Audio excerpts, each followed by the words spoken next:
Hello, everybody, and welcome to your post-match podcast brought to you by the Liverpool Echo here live from Anfield, where Liverpool have won the Merseyside derby 2-1 against Everton, thanks to goals in the first half from Ryan Gravenberch and from Hugo Ekitike, the match winner on his Merseyside derby debut. Liverpool maintain their 100% winning start in the Premier League this season. They're guaranteed now to be top again at the end of this weekend, no matter what happens elsewhere in the Premier League, and that's with one eye on Arsenal versus Manchester City. 100% winning start, the only side to manage that in the English top flight so far this season. It was a tale of two halves, really, at Anfield. Liverpool were superb in the first half, fully deserved their lead, some great pieces of play, some great goals. But after the break, they let Everton back into it. They had to dig in deep, number of blocks, a number of clearances from crosses, concede a goal that they won't be too happy about. But come the final whistle, they managed to dig in deep and get the victory without any need for a late winner today. Liverpool are happy. They get local bragging rights. They get the 3 points. That winning start continues. Ryan Gravenberch, superb today. Best player on the pitch by an absolute mile, and he gets the opening goal for Liverpool. A stunning finish from him. Mohamed Salah with a hooked, lofted through ball to him. He managed to volley it over Jordan Pickford into the back of the net. I remember sitting down with him at the end of last season ahead of the final game of the campaign, and he admitted to a number of journalists there that he was frustrated that he hadn't scored during the season, and he understood it was because he was playing number 6, but he still would have liked to get on the score sheet. Well, that's 2 in 5 now, I think, for him this season, so clearly he took his drought personally. He's certainly getting forward more and making more of an impact in that final third. I can see him now down in the corner, being interviewed on TNT Sports with Peter Crouch and Joleon Lescott. Deserved from him, very much Liverpool's star man today.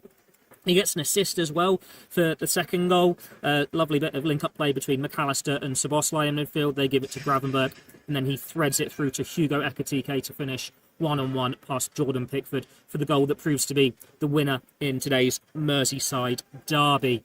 After the break, Everton responded well, having not really offered much in the first half, and they pull one back from Idrissa Gueye. Jack Grealish's cross goes to the far post. Milos Kerkez misses the header. It falls to Ilian Ndiaye. He knocks it back, and Gana Gueye powers home. A good finish from him. I don't want to be too critical of Milos Kerkez, despite the fact that he misses the cross, because it was a much improved performance from him today at left back.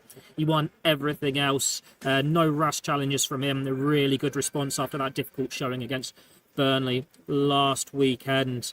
Other players to stand out, obviously the goal scorers, Ekitike and Gravenberch. We are live on YouTube as always, so get your comments in. Ibrahim says, get in Reds, you'll never walk alone, Liverpool champion. That was a recurring theme through proceedings today. Liverpool very much reminding, or Liverpool supporters rather, very much reminding the away crowd that Liverpool are the Premier League champions and that Everton haven't won a trophy since 1995. Plenty of derby banter in that first half in particular before things got a little bit nervy after the break. No one can stop the red, says Babu. Fingers crossed. So far, so good, isn't it? What's that? 6 winners, sorry. Include the Champions League outing. Liverpool are in really good form without particularly playing well at times. Atletico Madrid was probably the best performance for the season. First half against Everton is very much up there, but that second half will give Arne Slot plenty to think about. Big decisions from Arne Slot today, though. Obviously, he started with Florian Wirtz and Isak. They both came on in the second half. Wirtz on the left wing, Isak up front. He did little things, nice little bit of link-up play. Isak tried to thread it through to Salah at one point, but not as involved as they would like to be. I mentioned Gravenberch there being named man of the match. Beaming smile as he walks away with the trophy, having done his commitments with TNT Sports. Very good performance from him, as we've already said. I would imagine that if I go on to Ian Doyle's player ratings now, if they are up, he is going to be Doyley's star man. 3 men score 8 out of 10. We can probably safely assume Gravenberch is 1. Yes, he is. Excellent first-time finish for the opener and precise slide rule pass to create the second. More difficult after the break as Liverpool dropped off massively but still had a huge influence. Szoboszlai also gets an 8. Back in at number 10, the versatile Hungarian led Liverpool's press before the interval. They used the ball well, and particularly in the build-up to the second, and his energy levels were required in the closing stages. And the match winner, Hugo Ekitike, he also gets an 8. Effective touches and determination set the tone early on. Brilliant composure to score the second. faded a bit after the break and was subbed. If you want to check out Doyley's 4-player ratings, they are on the Echo website now, and that is be followed by his snap analysis, his analysis, and the Paul Ross verdict at some point this afternoon, as well as all the reaction from Arne Slot and David Moyes on what has been, not to say a memorable derby win, but a good derby win for the Reds. Get your comments in, as always. As we've said, we are live on YouTube and do like engaging with you when we do this post-match podcast. Liverpool deserved to win the match, says Wizzy. Yeah, they did. They were really good in that first half. A really solid performance from him. They looked like they were going to be in cruise control and pick up an emphatic victory. So I suppose all we can say is fair play to Everton for how they responded after the break. It would have been easy for them to wilt, but they really did cause a threat in that second half without challenging Alisson Becker too much. Liverpool defended well in terms of getting bodies in front of the ball, blocking, clearing crosses, and frustrating Everton where they could. But they still coughed up possession too much and didn't produce quite enough themselves in the final third after the break. Up the Reds, says Gene. Was that? Yeah, up Gene. Brian doesn't think Liverpool played particularly well. As I've said, tale of two halves. First half, very good. Second half needs work. Be interesting to see what happens against Southampton on Tuesday night, because obviously we'd imagine there'll be a number of changes from Arne Slot for that one. And it'll be a good chance for some players to make their debuts, like Georgie Mamardashvili, Giovanni Leone, but then also chances for the likes of Joe Gomez, Wataru Endo, Andy Robertson, maybe even Rio Engamoa, Federico Chiesa. We could see another start for Alexander Isak. A good chance for the rest of Liverpool's squad to get some important minutes and stake their claim heading into a busy run of fixtures for the Reds.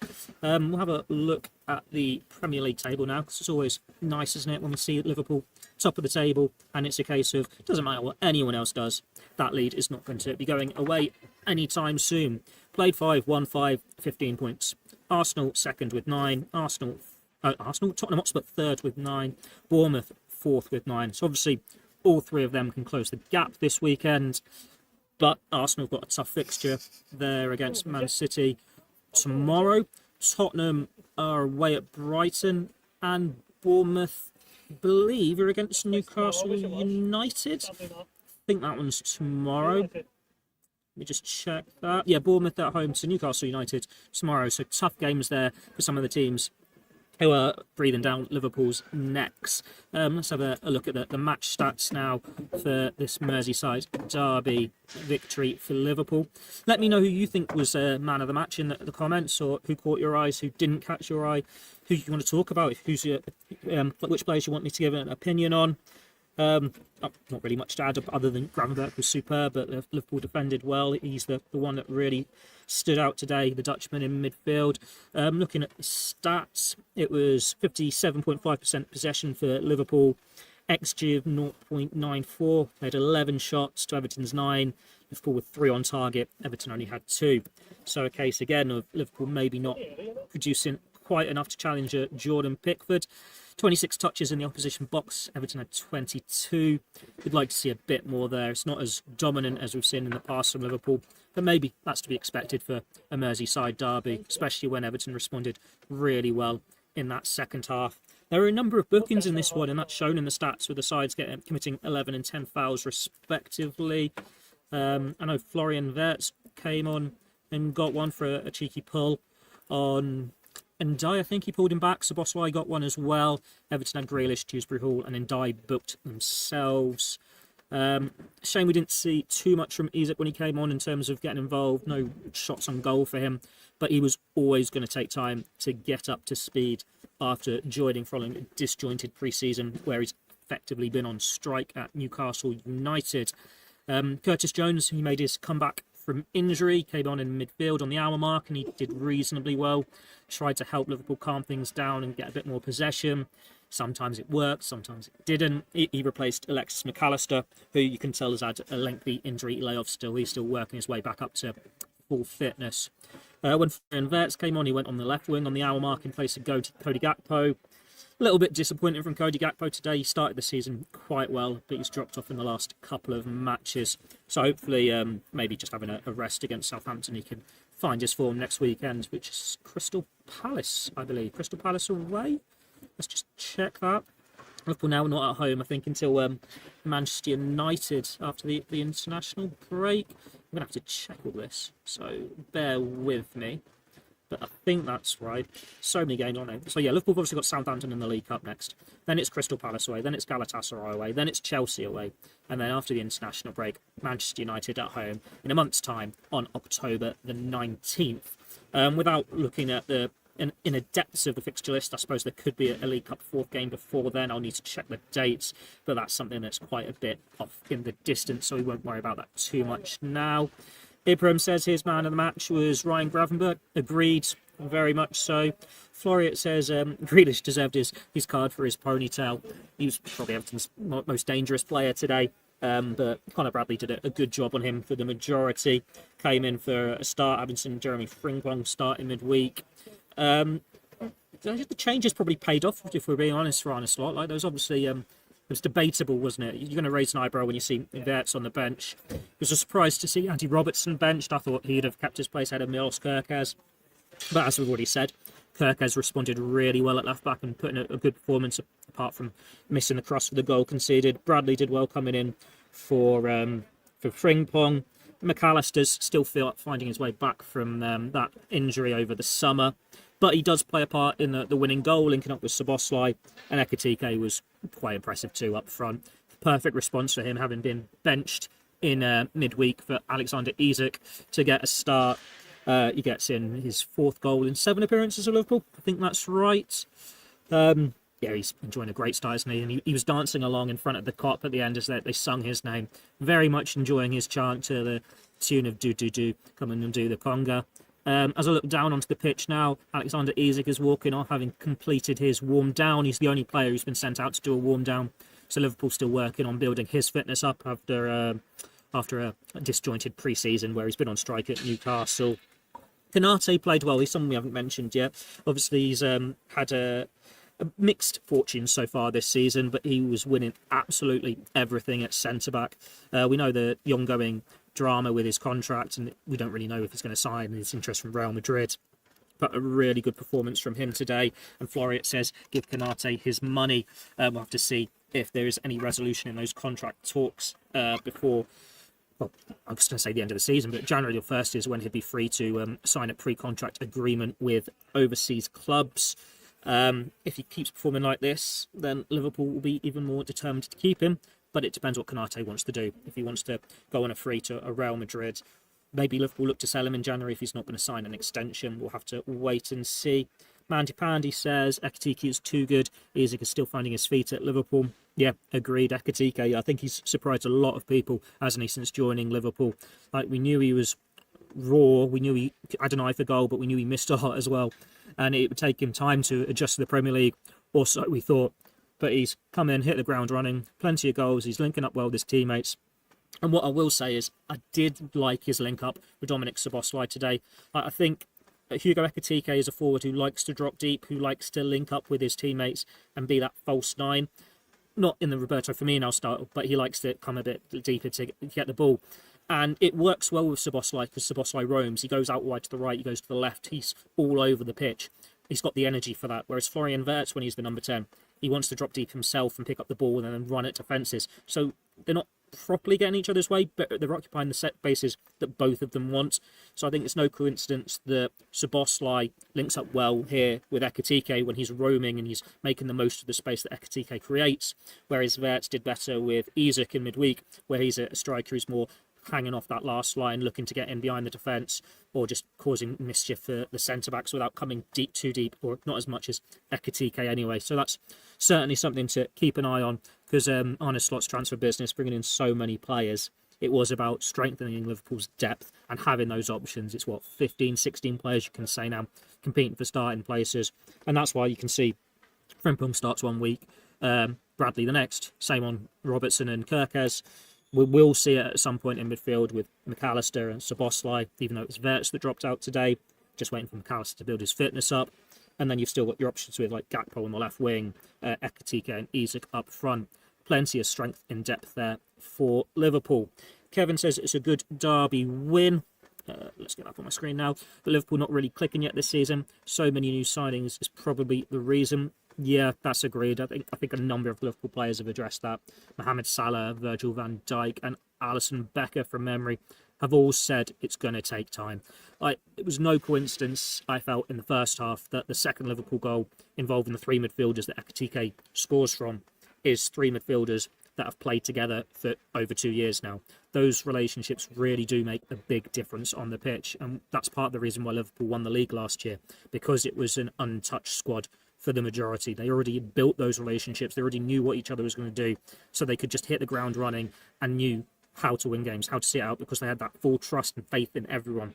Where it's going to take time here, and all you can ask in the meantime is Liverpool pick up the results, that they show glimpses, and that's what they're doing. You've got the 100% winning record in the league without playing well every single time, without blowing teams away.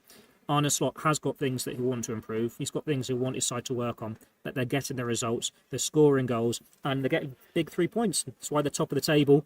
Granted, probably won't be 6 points clear by the end of the weekend, but it's plenty good enough for now, isn't it? Ray says it's a great win today, another 3 points. Celtic Made says, well played Liverpool, the job was done in the first 30 minutes, but took the foot off in the last 11. Everton back in it. Great 3 points, we move forward. Stephen says, played 5. 1-5, and we haven't got going yet.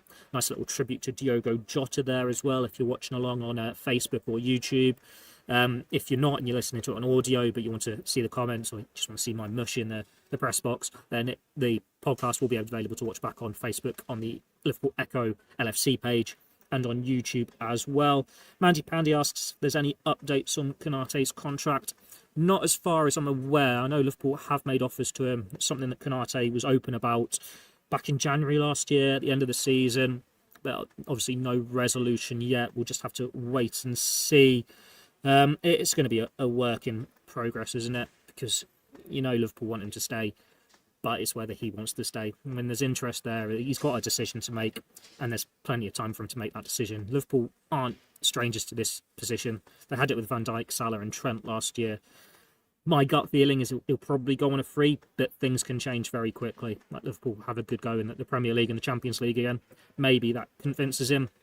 But then we're also seeing Real Madrid being linked with a lot of centre-backs. I believe Daily Mirror say Mark Gay's now got his heart set on a move to the Bernabeu.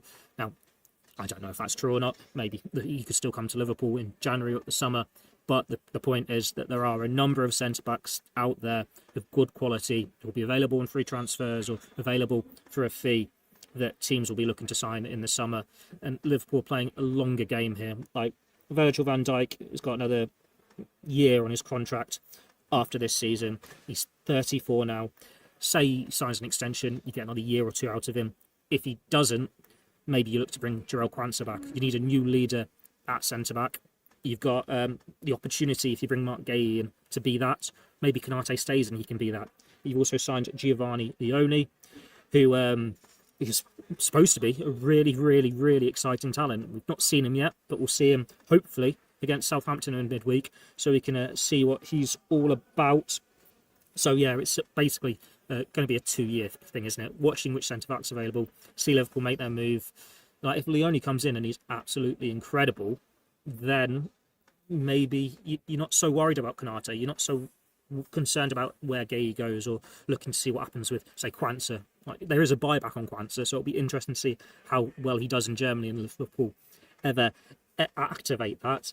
But there are options there. It's something to keep an eye on with Konate and what Liverpool want to do. At the moment, we are playing well in patches, says Javier, Stevie and Xavi.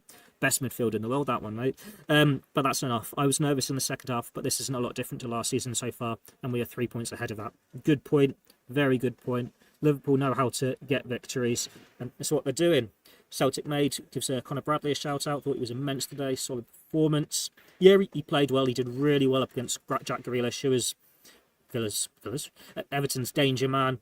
Won a lot of possession there, and he was happy to get forward as well. He's had a difficult time with injuries in the past, and we know there's a lot of competition for that right-back slot, so good to see him respond well. Kwame says, do I think Ekitike will hold the number 9 spot? Well, I think he's got it until the international break at least. There is going to be rotation, so Isak will probably start against Southampton in midweek. But for the Premier League games, I expect for now Ekitike to keep it. And then you're just managing it carefully with the Champions League. If it's horses for courses, who do you think's best? Because you still need to get minutes in Isak's legs, get him up to form, get him up to speed. So then they're both fit and firing, which you'd like to think will happen from after the international break when you've got United coming to Liverpool. That's when Arne Slot's going to have this real difficult decision. But even then, it's strength and depth, isn't it? So it's not a case of last year where, say, Darwin Núñez was on the bench for the majority of Liverpool matches. Arne Slot wanted players he's got more faith in, so he can chop and change a little bit more. He said one of his regrets last year was he didn't rotate enough, and we saw it cost Liverpool in the League Cup final, it cost Liverpool in the Champions League, and it arguably cost Liverpool in the FA Cup as well. So this is something they are trying to address this year. So I don't think it's going to be a case of when Isak's up to speed, he starts every week. I don't think it's going to be a case of Ekitike, if he carries on this form, starts every week. It's going to be rotation. But the two very, very good options to have. Ekitike is exceeding expectations so far. A Derby winner on his Merseyside Derby debut, can't ask for much more from him. If he keeps on putting those sorts of performances, getting the goals, Arne Slot's decision will be even tougher. Strictly Liverpool says, I need to talk about Ryan Gravenberch. I think you'll find we probably did quite a bit at the start of the episode. I'm happy to talk about Ryan Gravenberch again. We actually did a nice little bit on Blood Red yesterday when I was baiting producer Ian, saying was he worried about Gravenberch, because we were saying he's probably the informed midfielder in the Premier League and European football at the moment. He's just playing so well. And that was the case again today. He was superb in midfield. He was winning so many challenges, but he's getting forward as well. He's getting a couple of goals. He's getting a couple of assists. And he's almost reaching that Van Dijk level of you take it for granted because he's doing 8 out of 10, 9 out of 10 every week. This is the standard he sets. But take a step back, and he is an exceptional midfielder. He had a difficult couple of years at Bayern Munich, that first season at Liverpool. But Arne Slot has unleashed him, and he is getting better and better and better. Long may it continue. Carrier points out Trent's not exactly starting every game at Real Madrid, so maybe that'll give Konate pause for thought. It depends, doesn't it? We don't know what Konate is thinking. He might be happy to stay. He's just waiting for the right contract to be offered to him. So, yeah, we'll have to see. Obviously, Trent's situation's a little bit different as well, because that's two very good right-back options. And teams rotate. We're seeing it now. It was always going to happen at Real Madrid after they played in the Club World Cup. But then Trent's now gone and got himself injured, and he's a doubt, isn't he, for the Real Madrid visit to Anfield in November. Arca says the midfield is a little bit problem losing control in the second half. Yeah, that was a concern that Liverpool did drop off in the second half, but we're not going to see them being perfect for 90 minutes, week after week after week. It's taking time. The building up, the gelling together. It's going to take time to adapt, and hopefully, like the October international break, get that out of the way, and then we see more of peak Liverpool, like we did last season. When you think November, December time, when they were absolutely incredible. I'm thinking when they battered Manchester City, when they battered Real Madrid, when they battered Tottenham. That was the real Liverpool before they ran out of steam a little bit after Christmas. So hopefully more of that in the weeks ahead when this new team has gelled a little bit more. Stephen Kidd wants to see Liverpool sign Mark Gay and Adam Wharton. It would absolutely complete our squad. Well, that brings us on quite nicely to Crystal Palace next weekend, doesn't it? See how those two can do against the Reds. Javier, Stevie, and Xavi says, I remember Gerrard saying to Crouch that if you score in the derby, then the fans will love you. Well, we're starting to love Ekitike Eddie already. He has been brilliant. Yeah, he's very much a fan favourite already, isn't he? It's a lovely a goal from him. He's got such a good relationship with the fans. And there was an interview with him, I think, Optus Sport, where he's talking about that, saying he loves his chant, he loves the fans, and he's can just add to that, build and build, dancing along with them today, geeing them up, wanting to hear that chant even louder after scoring the winner on his derby debut. Gabriel's a bit concerned about Florian Wirtz, said he needs to step up his play and he gets dispossessed a bit easily. It's probably why he didn't start today, because it takes time to adjust to the physicality of the Premier League football, and in Szoboszlai, Liverpool had a player who was ready-made for it, who knows how this league works, who knows how the Merseyside derby works. He's a bit bigger, he's more of a profile, isn't he? More of a physical presence. Whereas Florian Wirtz is telling that he didn't come on at number 10, he went on the left.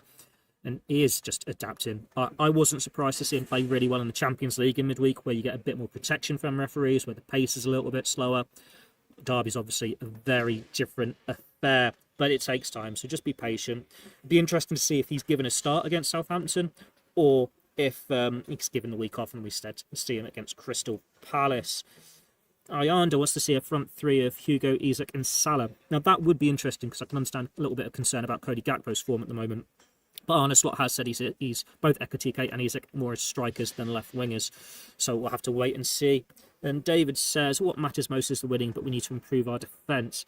You say that because it's a sloppy goal to concede, but Liverpool were actually pretty good defensively today. And you think Everton were limited to not many shots, certainly nothing that troubled Alisson. And like they were getting a lot of blocks, a lot of clearances. I know it's frustrating when teams have the ball in the final third and they are creating chances, but if you're not exactly getting threatened in terms of your goalkeeper, you're doing all right. You're doing something right. There's something to work on, and it can be improved, but it's not as open as we've seen earlier in the season when Liverpool getting done in the counter-attack or anything like that. I think that's all we've got time for today because I've got to go down to the mix zone and to the press conference with Arne Slot and David Moyes. I will be back on Tuesday for another post-match podcast. We'll be talking after Liverpool and Southampton in the League Cup. I believe we'll be doing a pre-match show as well. I'm not sure if any of you guys saw it before kick-off today where we went through the team news. We did that ahead of Atletico Madrid as well. So that's a new mini-cast we are doing ahead of matches here at Anfield where we just run through the team news and what we expect. So keep an eye out for that. As I've already said, all your normal post-match reaction will be on the Echo website. Gorsty's verdict, Doyley's ratings, analysis and snap analysis. All the reaction from Arne Slot and whichever players stop in the mix zone. Unless you've got any more questions, that is all we've got time for today. So yeah, thanks for tuning in, guys. Thanks as always for your support. I've been Theo Squires, and I'll catch you all on Tuesday.